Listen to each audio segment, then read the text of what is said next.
Hoje o clima tá muito tenso para o Cuca.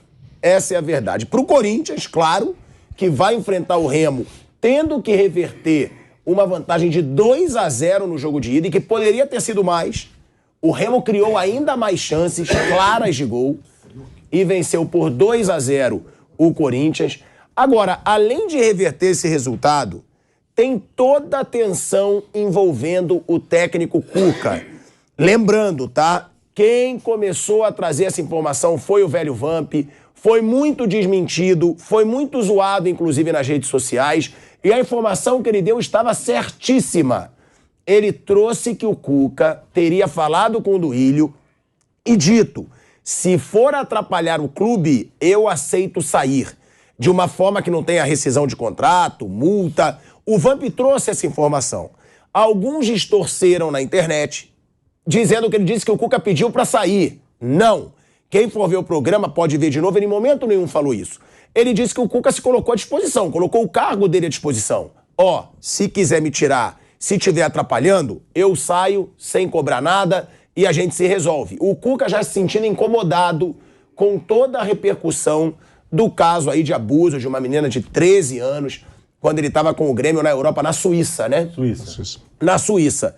E aí gerou todo um burburinho e agora a notícia que tem em tudo que é lugar é que pode ser sim que o Cuca saia do Corinthians já depois do jogo contra o Remo. Ganhando ou perdendo. Ganhando ou perdendo. É confirmado? Não. Mas é a notícia que você vê em todos os lugares. Então, ó, reconhecendo aqui o Vamp. Vamp, muita gente zoou e você estava certíssimo. O Vamp não costuma trazer informação quando ele não tem ali muita certeza do que ele está dizendo ou quando a fonte é muito segura. Como ele mesmo disse, a fonte era uma cachoeira, né?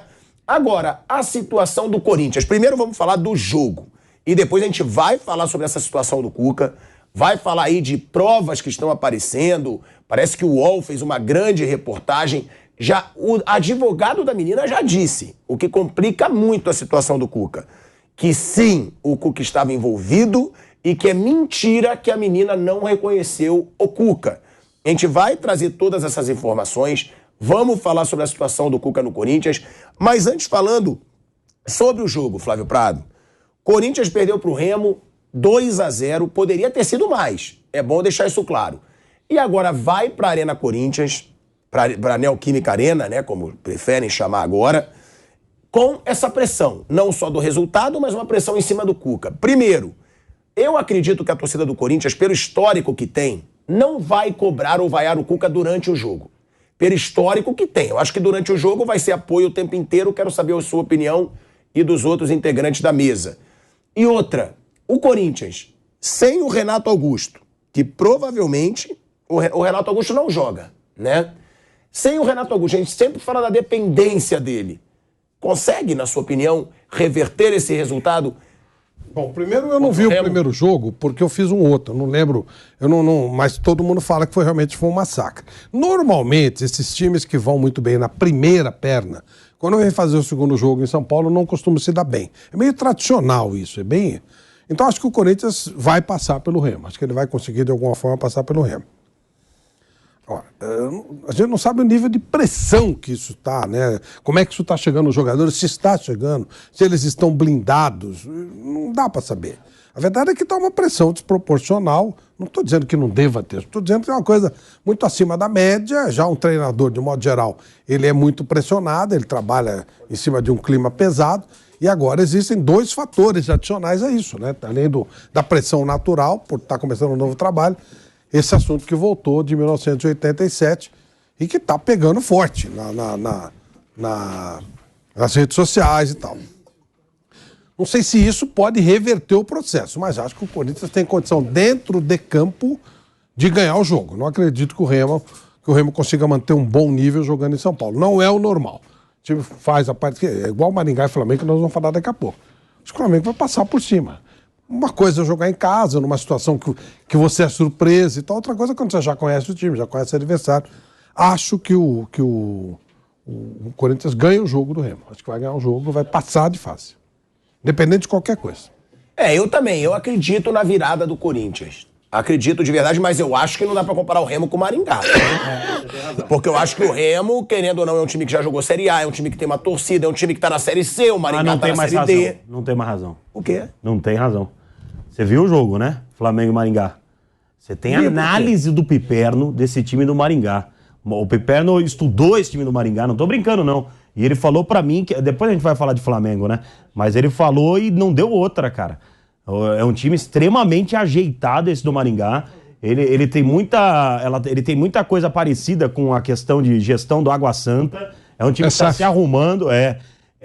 Não é um time... A gente vai falar mais a fundo sobre isso, mas não é um time bobo, não. É óbvio que o Flamengo... time que tá na Série D. Óbvio que o Flamengo... Mas aí é reconstrução, né? Aí tá tentando se reconstruir. É óbvio que o Flamengo é o grande favorito, eu acho que o Flamengo vai passar. Mas eu não acho, não. Acho que talvez o Corinthians... Posso falar do Corinthians já emendando? Acho que o Corinthians vai encontrar muita dificuldade nesse jogo.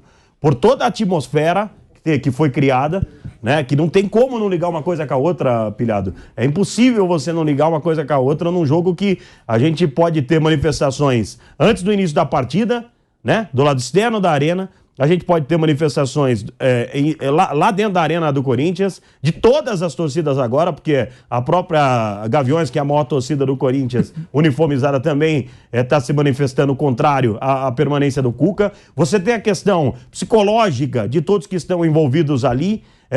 Você isentar o jogador de uma situação como essa, você fazer com que o jogador não queira entender o que está acontecendo, também é difícil. E quando que a gente vê um Corinthians mostrando um bom futebol para facilmente meter 3-0? Então, se o Corinthians for passar, que eu também acho, tô acreditando no Corinthians, mas vai ser daquele jeito que o Vanderlei ama. 2-0, que foi o primeiro jogo, né? E pros pênaltis.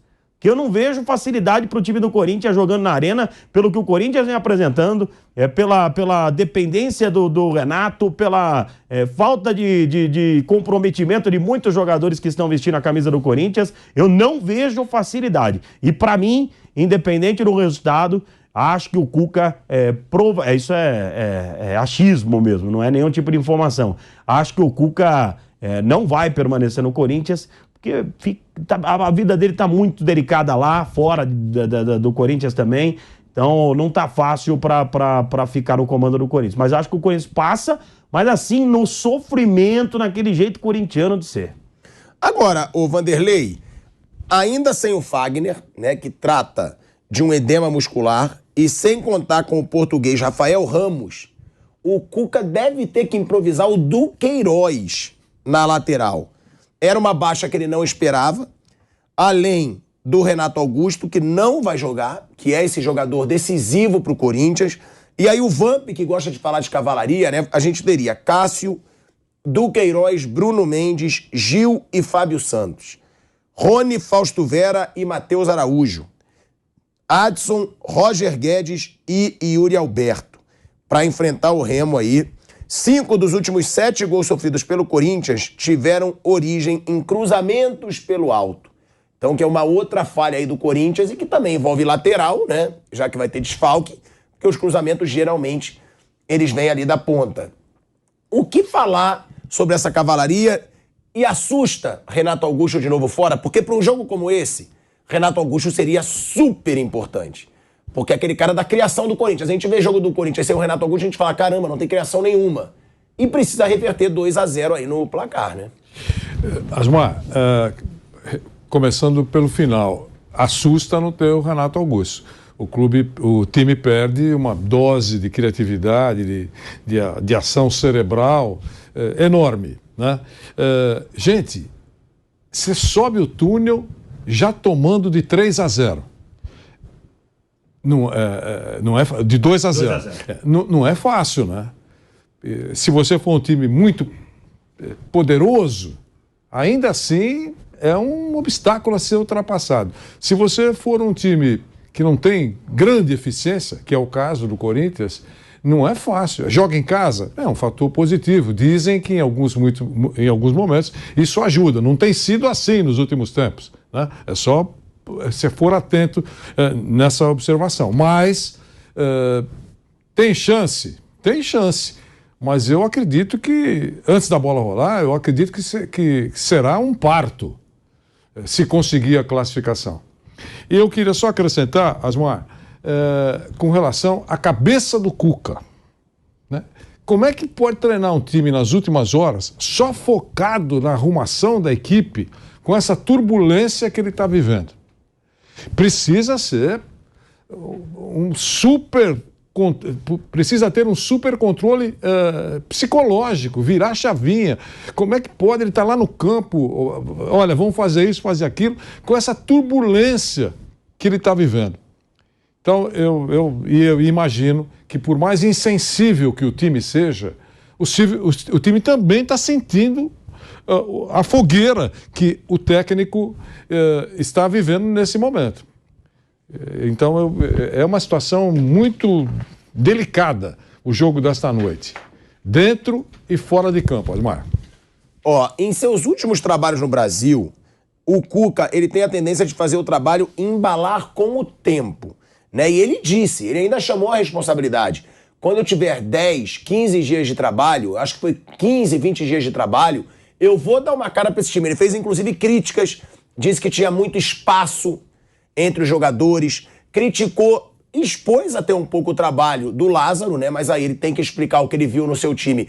E ele disse que melhoraria. E ele desafia um histórico esportivo ruim em início de trabalho, para tentar fazer o Corinthians deslanchar. No Atlético, em 2022, só veio vencer o primeiro jogo na quinta partida. Em 2021, no Atlético, aí ele estreou com vitória. Santos, 2020, só veio vencer no terceiro jogo. São Paulo, 2019, só veio vencer no quarto jogo. Santos, 2018, só veio vencer no quinto jogo. Aí eu acho que também, né, são trabalhos diferentes. Mas o Cuca mesmo disse que ele precisaria de 15 a 20 dias de trabalho.